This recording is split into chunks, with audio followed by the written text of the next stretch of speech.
Start करेंगे। Chapter 13 का क्या नाम है? स्केलेटन। स्केलेटन की क्या उर्दू होती है? ढांचा।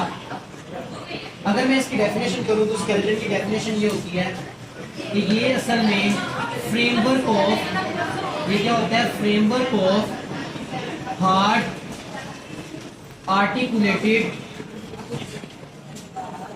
Structure.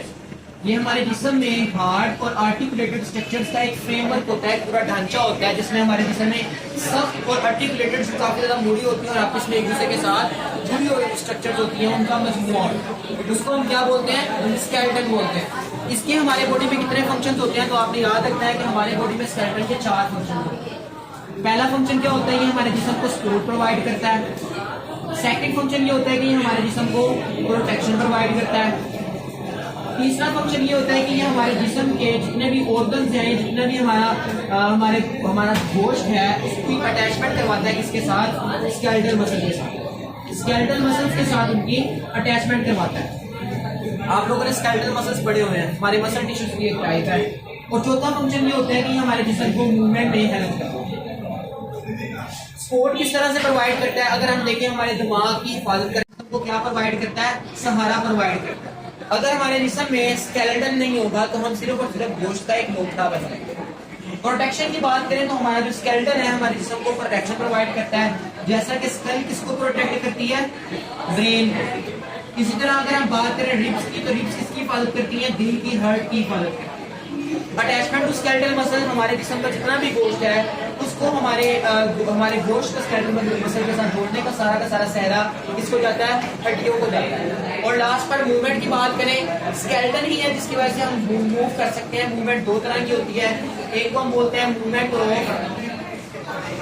Body parts,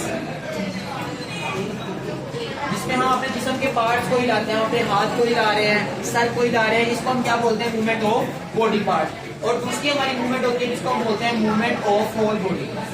movement of whole body, जिसमें हमारा पूरा बॉडी मूव करता है। मूवमेंट ऑफ होल बॉडी के लिए हम एक और वर्ड भी यूज करते हैं, हम इसको बोलते हैं लोकोमोशन। क्या बोलते हैं? लोकोमोशन का नाम देते हैं। तो आपका बहुत इंपॉर्टेंट शॉर्ट क्वेश्चन है जो बोर्ड में आता है, what is difference between movement and locomotion?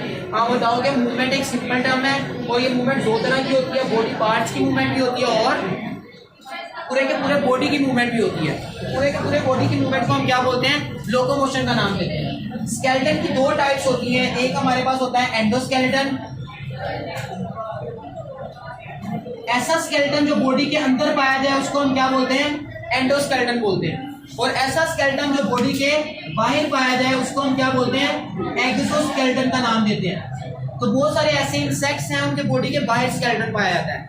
अगर आप कॉकरोच को देखो तो कॉकरोच का बॉडी बाहर से बहुत ज्यादा हार्ड होता है, तो उसके बॉडी के बाहर वाली साइड पर स्केलेटन होता है। जितने भी इंसेक्ट्स हैं ये आर्थ्रोपोड्स हैं, इन सारे के सारे आर्थ्रोपोड्स के बॉडी के बाहर जो है स्केलेटन पाया जाता है। एंडोस्केलेटन की बात करें, जितने भी जदीद मॉडर्न एनिमल्स जैसे इंसान हो गया, एलिफेंट्स, मैमल्स, रेप्टाइल्स, इन सब के बॉडी के अंदर वाली साइड पर जो है हमारे पास स्केलेटन पाया जाता है। इनका स्केलेटन जो एंडोस्केलेटन है इसके फर्दर 3 कंपोनेंट्स होते हैं।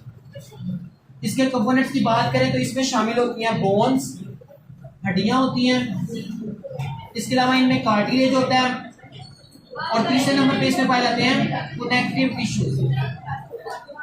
तो अभी हमारा जो नेक्स्ट टॉपिक है उसमें हम इसी एंडोस्केलेटन को स्टार्ट करेंगे। सबसे पहले हम कार्टिलेज को पढ़ेंगे, फिर बोन्स को पढ़ेंगे और फिर इन्हीं कनेक्टिव टिश्यू को स्टार्ट करेंगे।